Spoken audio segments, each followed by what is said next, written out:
everybody, it's Tuesday. It's on. Do you feel it in the air? It's too early to feel it in the air, but it is here. It's happening anyway, yeah. Whether we like it or not. The pumpkin spice latte wars are in full swing. So here's what happened. David was off last week. We all know that Dunkin' Donuts released their pumpkin spice signature latte. Which we happen to get one of these today. So they released theirs last week. We showed a really funny video of this guy who was like, no, we're not doing this. It can't be happening. Right. It's way too early. I'm trying to savor the last days of summer. Well then, today, Starbucks comes out with its PSL. So here Which we I didn't are. even know that's what you called it. Like the cool kids are calling it PSL. David thought that we had just come up with that in the newsroom. And like, did you just coin this here? Like, I'd never heard that before. I should have said yes. You know, Frankie told the girls that he invented grilled cheese. So, my gosh. You could hang on to some stuff. But I wonder how long before they realize that's not true. I feel like this is going to lead to fights at school, you know? No, my dad invented grilled cheese. Who invented this? Whoever invented this is probably rich. Genius. Yeah. Here's the thing, though. It is August, and I feel like it's happening earlier and earlier. And well, Starbucks came out with theirs earlier than normal, and then Dunkin' beat them to the punch. So it is happening earlier and earlier. You're and not at this just seeing point, things. But you know what? But I was in line. You know, the guy before me ordered one of these too.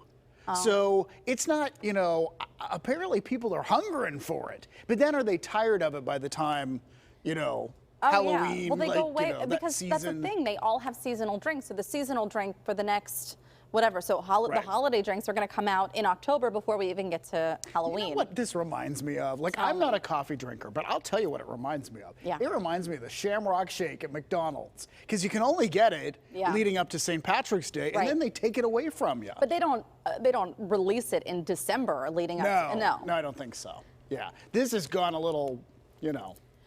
I think, you know, we all embrace the comforts of fall, because fall brings about the holidays and togetherness and being with our families and things that we love. But summer is still happening, and September is such a beautiful month in Pittsburgh where summer continues. I mean, I know kids go back to school, but summer's continuing. Yeah. Are you also mad about Halloween decorations being out on the shelves? I haven't even been in the stores. I haven't even seen that, Heather. Anyway, we just wanted to tell you what was going on with the pumpkin spice wars. We also want to tell you it is National Waffle Day. We don't have those. We don't have any waffles, but the reason that today is the anniversary of when this man named Cornelius Swarthout, who lived in upstate New York back in 1869. Swarthout. Yes, I missed the R. But anyway, he got a patent on this date for a waffle iron. So waffles have existed for, you know, a long time. But back in 1869, Cornelius got things rolling. Corny, huh? Yeah, because of the waffle iron. And we wanted to tell you about that because there's going to be a new place to celebrate waffles in Pittsburgh. I enjoy waffles. I always struggle when it comes to breakfast food. Yeah. What to get. If you want to get like savory or sweet, but these look delicious. These are fantastic. So this is a place called Smashed Waffles. So it's sort of like Smash Burger because they start with dough. So this was reported in Next Pittsburgh, and I was so intrigued by it that I went and called them yesterday down in North Carolina and got on the phone and found out they have all these different varieties. They really have a cult following in North Carolina. So they're going to come. Their first location is going to be on Forbes Avenue in Oakland. So these look almost like it's like a cupcake or a donut, like you eat it like that and not. They're smaller, yeah. And they have sandwiches too. In fact, they have their most popular sandwiches called Happy Go Clucky, and it's chicken, bacon, and cheddar cheese between two waffles.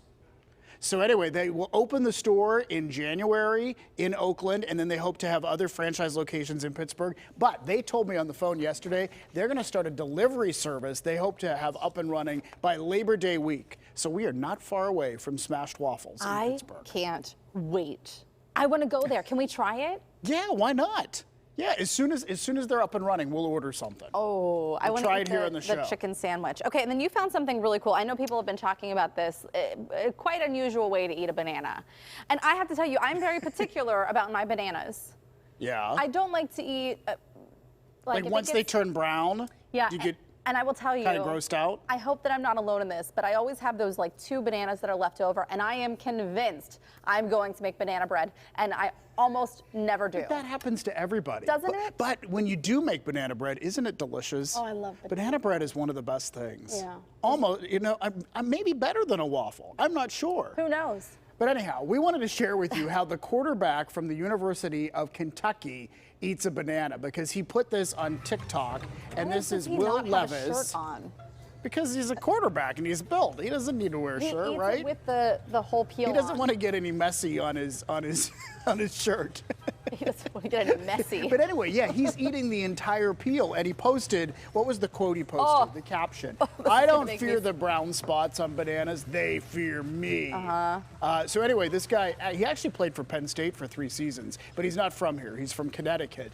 But anyhow. I can't watch this any longer. This is what, okay, let's get rid of it. Let's quit watching it. Although he seems so unfazed by it all. Like he's just eating it like, you know. Because that's how he eats bananas. Like this is my normal thing. Apparently, experts online, if you believe experts online, say the banana peels are safe to eat. They contain fiber and nutrients. The thing is, you just really need to wash them well. But I don't think I've ever seen anyone eat. Which is why that video is attracting attention online. The good stuff is inside. It's not, I don't know. Does that even have like a point? I mean, like most fruit, there's a point of what, you know, when it's optimal, if you're just going to eat it, you know? Like you don't want it to be green. Well, before then, oh no, never to eat the peel. Never. No, I don't think so. I don't know, but they say, isn't the same true about like potatoes and the most nutrients are in the skin. Sometimes, yeah. Yeah, but there are plenty of nutrients within the inside of the banana itself. Yeah. That's what I'm thinking. I'm going to stick with that. Kudos to you, sir. Yeah. Still don't understand. Okay, so I think a lot of us in the pandemic, I think we appreciated the reboots and the reruns that were happening. Oh, yeah. It brought us a certain level of comfort, you know, because we were reminded of a time when things weren't so crazy. Well, I think TV can be comfort food sometimes. And whenever you're watching something that takes you back to a different time or just makes you feel that sort of comfort factor, like you're friends with the Friends people, you know? So I kind of understand why that became very popular during the pandemic. So there was an article that was done in The Walrus, and they say that according to Nielsen, one of the most streamed shows of 2020 in the U.S. was The Office. And the author says the popularity made sense as we searched for the security and community and day-to-day routine that office life can provide. So the same goes for a lot of the other shows that were, you know, we saw like the Friends reboot. It was just that one special episode. But I think that a lot of people were finding comfort in this. And there also was no new TV coming out. It was so slow because production stopped on so many Production shut down. So once they aired all the episodes that they had shot, you know, perhaps that's why people really got into reruns. Yeah. But what does this say about me, Heather? Do you know what I'm going to say already? I mean, you've always watched reboots and reruns. I always watch never reruns. Stopped. Like Heather and Ron will talk about new shows that have come out, and I'm like, what? What? No, I haven't seen that. Yeah. Because I mean, I enjoy, I would like to see new stuff. I mean, Ted Lasso, I'm very into Ted Lasso, but you know, I like the comfort of a good old Murder, She Wrote. I just set it on TV. That's what I like. Murder, She Wrote, Sometimes it makes The Golden Girls. It just makes me feel good. Like, The Facts of Life. Oh, don't get me started. I might sing that theme song. I won't. Don't worry, I won't. Speaking of singing, though, oh no, Krista's starting to sing. She's ready to do it. Yeah. No, but I thought, okay, so this was fascinating though, because the article went on to say that because we attributed the comfort of watching some of these shows during the pandemic, that when we go back to watch them again, when we are like completely out of this, that we may be reminded of the pandemic instead of the comfort that we had before the pandemic. No, nothing's going to change. Nothing is going to taint Friends for me. Okay, good. No, nothing. Good. Okay. Speaking of TV and movies, we had a really cool movie release on Friday. Netflix's Sweet Girl, and the trailer we've been watching. Yeah, we talked about this yesterday on the show. Yeah. Jason Momoa, who we tried desperately to get on the show. He wouldn't come. Yeah. There's the trailer. But really cool scenes from the movie. Yeah, you can see the subway. I mean, it was all filmed in Pittsburgh. You can see these really cool scenes of PNC Park at one point.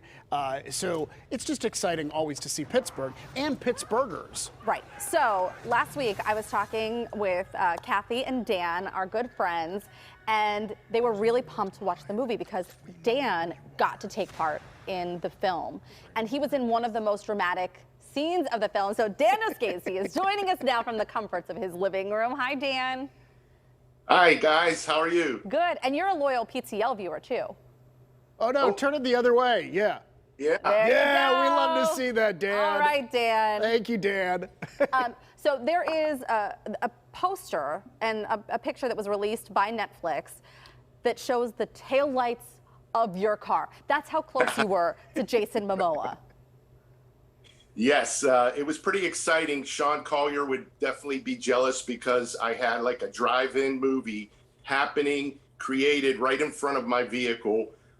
It was pretty exciting. And then Jason come over and he says, "Can I use your truck?" And I said, "Well, sure." He proceeded to stretch his legs out on the hood of my no car. kidding. So, yeah, it was pretty cool. And just to see how the movie's made and how they go about it. We were on the bridge for about 10 hours for 2 days just for that scene. So it was really cool to see how they do this, and met a lot of really good people. The photographer that you're referring to is a famous photographer that went to Ithaca College where my son went. And he made friends with me, invited me and my son down, even after the shoot was over. So Clay Enos, is that right? That's who we were crediting there for that picture. And so that was your taillight in that picture on the right-hand side? Yeah. Yes, so it was. Were you so you're inside that car right then? A long time. And it was November, and it's right before the pandemic. You know, we didn't even know about the pandemic, basically. But it was very cold, and it was supposedly a Pirates game. Right? They were filming this. Okay, so you were in your car for how long, Dan? It was 10 hours. Now, they did give us a break. We got to go into PNC, and they had a beautiful setup of food, and it was really nice. They took good care of us, I'd have to say. This is so cool. Were you hoping that maybe your face would be on camera whenever you watched the movie, like from behind the driver's wheel? Yes. Well, they told us they have this special effects where they could take out any stickers that are on your car. They could change the license plate so you won't see anything. But they did have me do a walk-by scene. If you see, there's one where all the people are coming and he's running. I'm in that scene, but probably for like a split second. Oh, so you are actually in the split second. Oh. I told Dan this reminds me so much of Monsters Incorporated, where at the very end, Mike Wazowski gets the cover of the magazine and his face is covered up with the barcode. Like all that time he spent in the car waiting, and like you could see the outside of his body, and that was it. But you got to talk, before we let you go, you got to talk to Jason Momoa, right?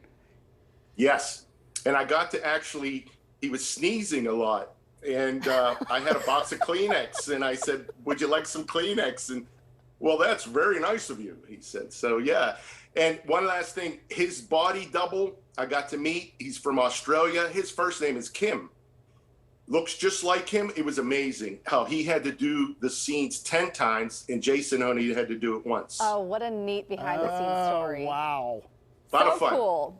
That's neat. Hey, Dan, thank you for coming on the show. We really appreciate it. We love you and Kathy, and it's been a lot of fun. Hey, I'll be watching. I want to hear what you guys think of the movie. Okay, cheers. All right, we'll let you know. Cheers. All right, take Have care. a good day. Bye, Dan. So when you see the tail light, you now know it's Dan Noschese's tail light. There you go.